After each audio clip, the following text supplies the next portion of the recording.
Global X interviews social entrepreneurs who tackle some of the world's biggest problems. They are pioneers of innovation that benefit humanity.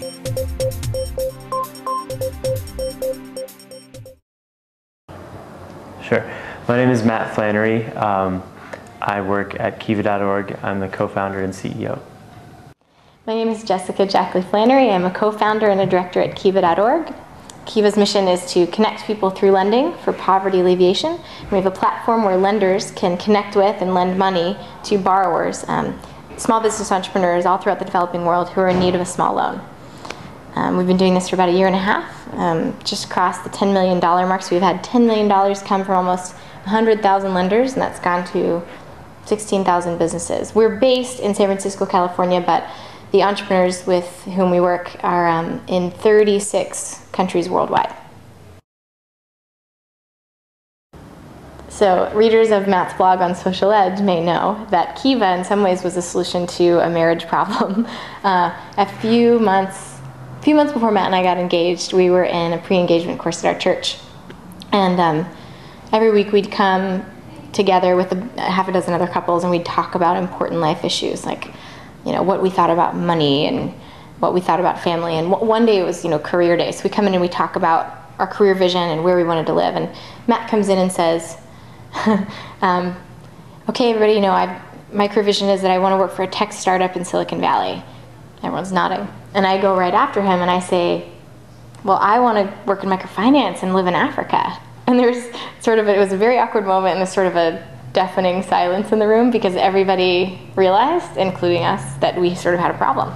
But as life goes, we're in love and we just get married anyway about a year later, and we didn't really have this worked out. We just figured it'll work itself out.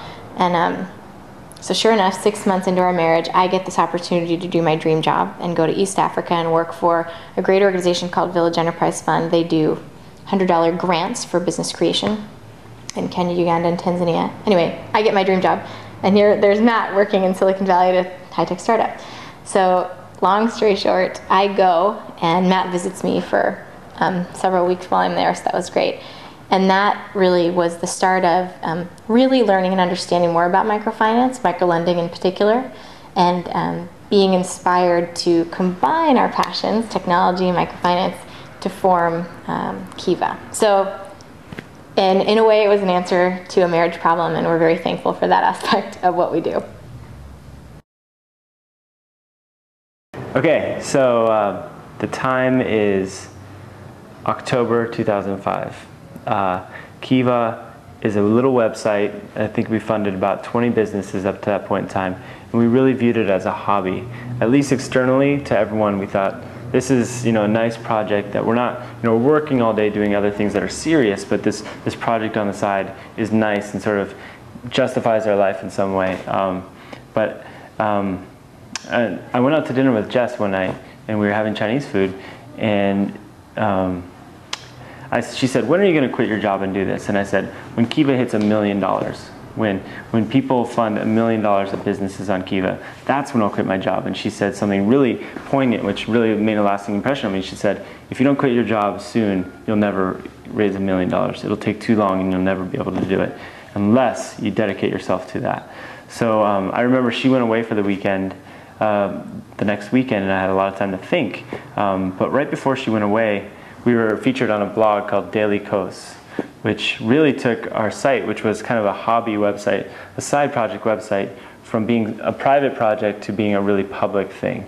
On one day, about 1 million people came and saw our site and were commenting all over the site. I remember I showed up at work one day. I had maybe almost 1,000 emails in my inbox. I didn't know what happened. I checked our web logs and I saw that the traffic had severely spiked and we're out of businesses. So I saw this blog, Daily Kos, had wrote about us, and hundreds of people were talking about Kiva. I read a comments section on the site that if I were to print it out, it would be up to the ceiling in this room, just enormous. And that really, really changed my thinking to, wow, this isn't necessarily something that only Jessica and I care about.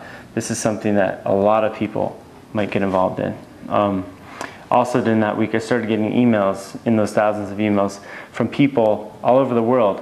Got an email from someone in Rwanda got an email from a Peace Corps volunteer in Bulgaria, got an email from someone in Nicaragua that said, we could connect to this somehow. We know people in our community that could get loans off the internet in this way. And that started really changing our thinking to, wow, this is an idea that could scale. There's other people that care about this, other people that could connect to it, and it's not necessarily just for our friends and family and for us. So I think, after a weekend of thinking about that, I walked into work and I had a one-on-one session with my boss.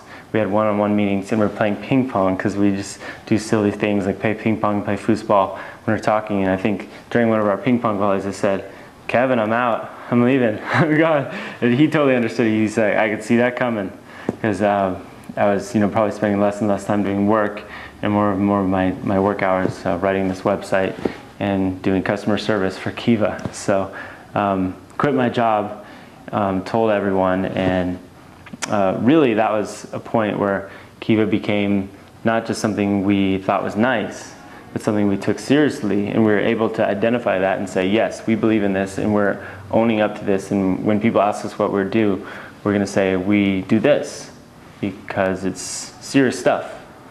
And so that's the story of how I quit my job. What happened in 2017 is that there will be a fading distinction between what we call the third world and what we call the first world. What we call the global north, or what we call the global south, what we call the developing world and the developed world. I already see this happening already through my work. One thing that's happened is we've had lenders in Mexico lend to people in Mexico. We've had people in India lend to people in Cambodia. We've had sort of a blurring of the lines between what we traditionally think of people or countries that are targets of charity and people or countries that are the benefactors. So that's one thing I really hope will happen, is that there'll be sort of a leveling of the playing field and people will interact as business partners. And this distinction, this place we know, this foreign place we know of as the third world, won't exist anymore. It'll be sort of an old antique term.